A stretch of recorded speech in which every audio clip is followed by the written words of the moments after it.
তন্দেবং কংসচাণূরমর্দनं দেবকী পরমানন্দং কৃষ্ণं বন্দে জগদ্গুরুম। অথ গীতামাহাত্ম্য। গীতাশাস্ত্রমিদं পুণ্যं यः पठेत् प्रयतः पुमान् বিষ্ণুঃ পদমবাপ্নোতি ভয়শোকাদিবর্জিতঃ। যে ব্যক্তি এই পবিত্র গীতাশাস্ত্র পাঠ করেন তিনি ভয় ও শোকাদিশূন্য হয়ে বিষ্ণুধাম প্রাপ্ত হন।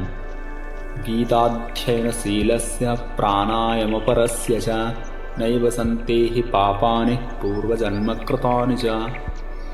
যে ব্যক্তি সর্বদা গীতাধ্যয়ন করেন এবং প্রাণায়াম ইত্যাদিতে তৎপর থাকেন তার ইহজন্ম এবং পূর্বজন্মের সমস্ত পাপ নিঃসন্দেহে নষ্ট হয়ে যায়। মলনির্মোচনম পুংসাম জলস্নানম দিনে দিনে সকৃদ্গীতাম্ভসি স্নানম সংসারমলনাশনম। নিত্য স্নানে মানুষের শারীরিক মলনাশ হয়, আর গীতা জ্ঞান রূপ জলে একবারও যদি স্নান করা হয় তবে তা সংসার রূপ মল নাশ করে দেয়। গীতা সুগীতা কর্তব্যা কিমন্যৈঃ শাস্ত্রবিস্তরৈঃ या स्वयं पद्मनाभस्य मुखपद्माद् विनिसृता। या সাক্ষাৎ ভগবান শ্রী বিষ্ণুর মুখ হতে নিঃসৃত সেই গীতাশাস্ত্র ঠিকভাবে পাঠ করা উচিত। অন্য শাস্ত্রাদি বিস্তারিত ব্যাখ্যার কি প্রয়োজন? ভারতামৃত সর্বস্বম বিষ্ণোর্বক্ত্রাদ্ বিনিসৃতম গীতা গঙ্গোদকম পিত্বা পুনর্জন্ম ন বিদ্যতে। যা অমৃতোপম মহাভারতের সার এবং ভগবান শ্রীকৃষ্ণের মুখনিসৃত সেই গীতারূপ গঙ্গাজল পান করলে এই জগতে পুনর্বার জন্মগ্রহণ করতে হয় না।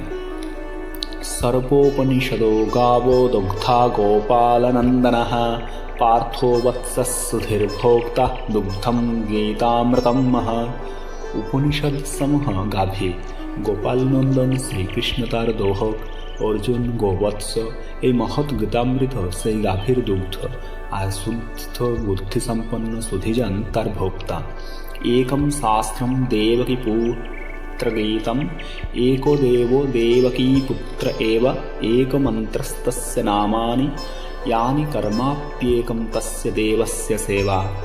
দেবকীনন্দন ভগবান শ্রীকৃষ্ণ কথিত গীতাশাস্ত্রই একমাত্র উত্তম শাস্ত্র।